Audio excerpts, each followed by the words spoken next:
Assalamualaikum and hello. Hi guys, in this video I'm going to explain to you about density and dilution of a solution. Let's go with the density first. Density is the ratio between mass and volume in any solution. If I put it in the formula form, you will have density equals to mass of solution over volume of solution. Usually mass we use in gram, but the volume we use in milliliter. So that's why the units for density can be either gram per cm cube or gram per milliliter.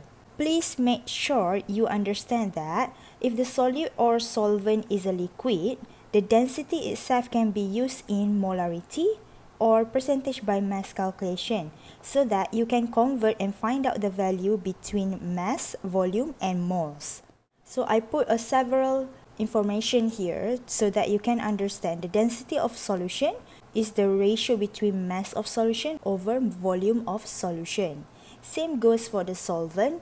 Of course, we are going to talk about mass of solvent over volume of solvent, and same goes with the density of solute. Please take note that even though I already repeat this part over and over, mass of solution equals to mass of solvent plus mass of solute, and volume of solution equals to volume of solvent plus volume of solute. Now let's try one example based on density. Example 20, it asks you the mass of 20 ml of ethanol when the density for that solution is 0.789 gram per milliliter at 25 degrees Celsius. So you got your solution where the formula for the density of ethanol is mass over volume of solution. So you got the density 0.789 gram per milliliter. You want to calculate the mass, the top one, and the volume of solution. You have 20.0 ml of ethanol. So I'm going to insert all those values. So you will have the mass of solution is 15.78 gram. So settle for the density. A very simple introduction. Now let's go to dilution of a solution. So dilution results in reduce of concentration for the solution, but it does not change the number of moles of solute in this solution. So when I talk about dilution, I hope you all can understand that we adding up the water into the solution that you got. So for example, I have a conical flask with this amount of solution and I'd add up water, usually we call it as our solvent, and the volume increase. But in this case, concentration also decreases when you add more solvent. However, moles for your solute before and after dilution stays the same. So when you do the dilution, there is specific equation that you have to use, which is MIVI equals to MFVF. This is the formula that you got when you want to find out the number of moles based on molarity. N equals to MV. You can also use I initial as 1 to indicate before dilution and F or 2 to indicate after dilution. Alright, let's apply this formula into one example. I have here example 21. How many milliliters of 5 molar stock solution of NaCl are needed to prepare 100 ml of 0.4 molar solution? So you have your values for several parts of this dilution equation. So you have a few values here. Just write your answer starting from the formula of dilution. So you have M1V1 equals to M2V2. So you got 5 molar stock solution. Usually stock solution is the one we use before, or we want to prepare something, we use stock solution. So it will be at first part 1. So 5 molar is referring to M1.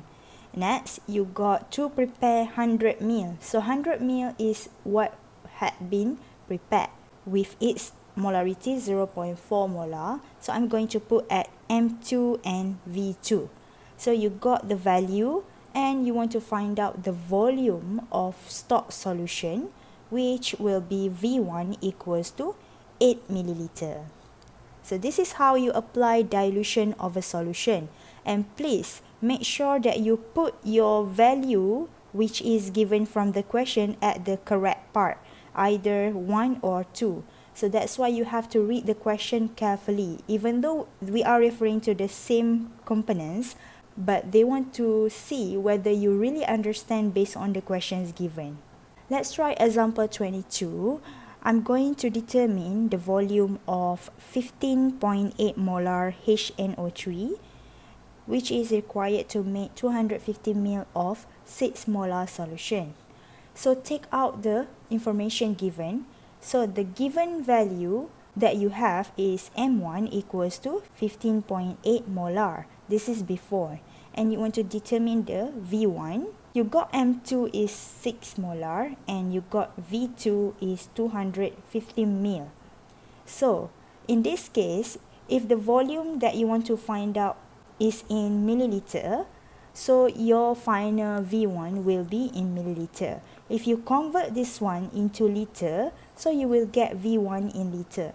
So it depends on the question. So if the question asks you for the specific units, you can choose whichever you are comfortable with. So I'm going to show my working calculation based on the dilution formula.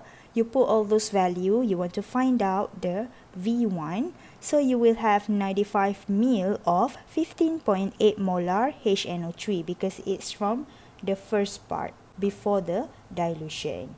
Let's try one more example. I have here is example 23.